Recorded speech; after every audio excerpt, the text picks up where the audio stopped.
Subscribe to the channel and comment, I subscribe. We'll try to reply to all comments. We've offered a lot of processes over time, and a lot of you have applied them. Esther applied all of them and still applies many of them because she's wanting to tune her vibrational frequency. And when she feels negative emotions, she wants to clean up the vibration that she knows is the reason for that. She knows that negative emotion means that her inner being feels one way about something and she feels a different way about it, and she wants to close that gap. She wants to see through the eyes of Source, which is exactly the conversation that we're on here.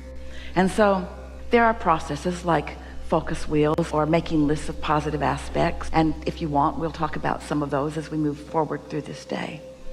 But what we're saying to Esther these days, Esther who's a master of deliberate creation, Esther who is very much aware of how she's feeling and doesn't take any vibration for granted. She wants to do something about it. She wants to be deliberate and not be a creator by default. We've been saying to her, getting out ahead of it is really what you're reaching for, which those are hard words to wrap your thoughts around. What do you mean getting out ahead of it? And what we mean by that is not waiting until life gives you something that you react to and then trying to get over the reaction. We mean tuning into Source so that your action is inspired from that tuning. The other day something happened that was unsettling to Esther, so she sat to do a process so she felt less unsettled. And she'd been doing some of those processes with a friend earlier, and she was sort of sick of this focus wheel process because it was starting to feel like trying too hard because it was trying too hard. And so she sort of set her book aside as if to say, enough of that.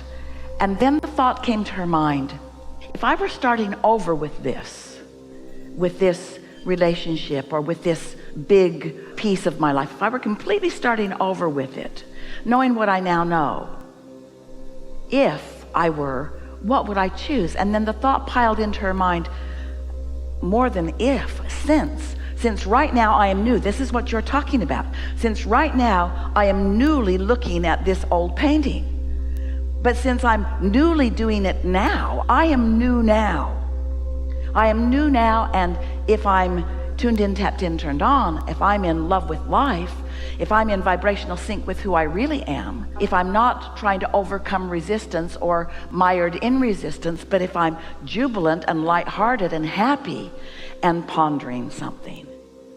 She recalled us saying so many times, it may be our most often offered phrase, one who's connected to Source energy or to the stream or to the vortex. We've had a lot of different stories that we've been telling you about this way to describe this connection to your Source, to who you really are. One who's connected to that is millions of times more powerful than one who is not. That's a leverage that we can't even find words in Esther's vocabulary to define accurately. Tuning in is powerful, and for a few seconds Esther felt that. She got a glimpse of what it feels like. Since I can be or do or have anything that I choose, what do I choose? Because, you know, almost none of you do it. Almost everyone says, since I choose that from where I am, then I've got to get over this and this and this and this and this. I got to go back and repaint that painting, or I've got to go back and I've got to go back and find forgiveness with that. And all you do is get muddled in the mire of that, because it's attraction, attraction, attraction. There is no exclusion in this universe. And so when you see yourself as something that needs improvement and you push against the part that you're trying to improve, it doesn't diminish, it becomes more, and you take it with you into your now, and it muddles your ability, it stops your clarity of acknowledging the perfection of whatever it is that you're giving your attention to now. Are you with us? This is a deep conversation.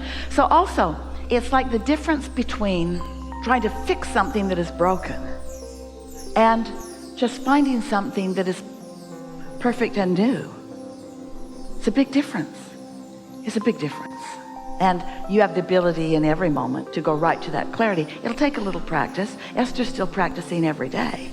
But the point that we made with her in that experience that she was living, what she took away from it, and therefore the analogy that we're offering to you here, is Don't try so hard. Don't work so hard. If we can get across to you that in your living you've created a vibrational reality that is real, and it is full of all that you've become, and that's calling you, and your inner being is standing there in that vibrational frequency, radiating such a signal, you call it inspiration. You feel it often while you're doing your art.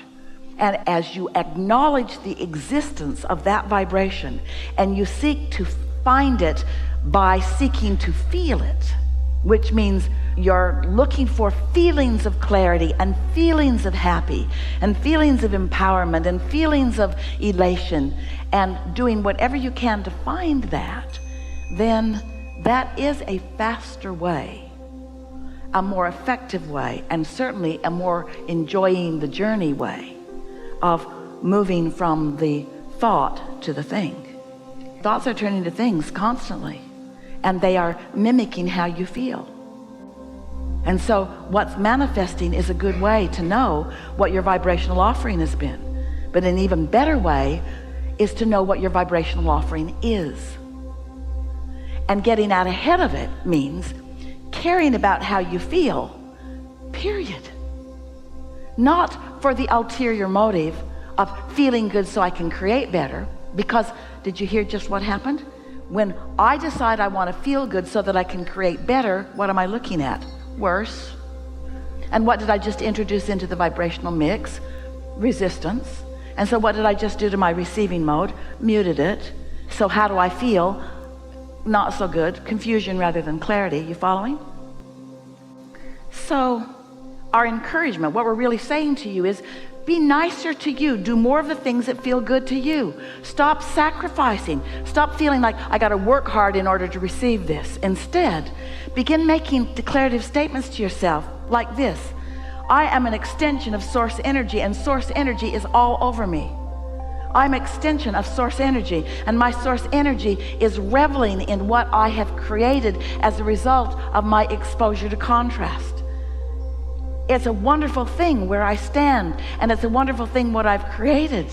And all I want to do, all I need to do, all I want to do, all that is necessary, all that I want to do is to follow my bliss. Follow my bliss. That person bums me out. I don't feel like calling them. Don't. They'll feel bad. Maybe I need to call them. Don't do it. Does it make your heart sing when you think about doing it? No. Then don't do it. I feel like calling that friend. Do it. Do it. People are in all kinds of different places. If you will be good to yourself. I feel like a walk. I feel like breathing deeply. I feel like listening to music. I feel like dancing tonight. I feel like a really good meal. I feel like a spa. I feel like going to the ocean. I feel like taking a day off. I feel like calling this uplifting friend. I feel like just curling up and reading a book. Be nicer to yourselves. Don't let the bargains that you've made with other people that bind you in an attitude of bondage and service, don't let that deprive you of your connection to the energy that creates worlds, to the true leverage. Now, to be clear with you, there's stuff you gotta do. You gotta feed your kids. And you gotta go to work, and it's good for you when you make your bed, and blah, blah, blah. In other words, do those things, do those things, do those service things. Just minimize the service part and maximize more of doing things that please you. And when people say, why did you do that? Say, wanted to. Don't let anybody guilt you into a justification. Well, I thought if I did that it might enhance your experience in some way, sweetheart. No, wanted to, felt like it, felt called to it, felt guided to it, got an inspiration, knew it was the right thing for me to do. Or say, don't feel like explaining anything. Be nicer to yourselves. And that's what we mean by getting out ahead of it. Don't try to clean up the vibration. Wait, clean up the vibration. Just don't do that all the time. Use the real power. Use the real power, which is tuning in. And for those like you who are creative in your work, sculpting or painting or musicking, or writing or dancing or those things that you want to call the creative arts. Everything is creation.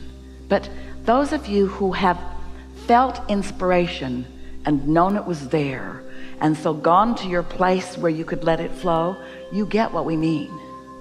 We want you to put yourself into that creative place more often, where you let yourself flow. And do you know, this is where it gets really important for you to hear. 10 seconds of that kind of flow is equivalent to about 2 years of action.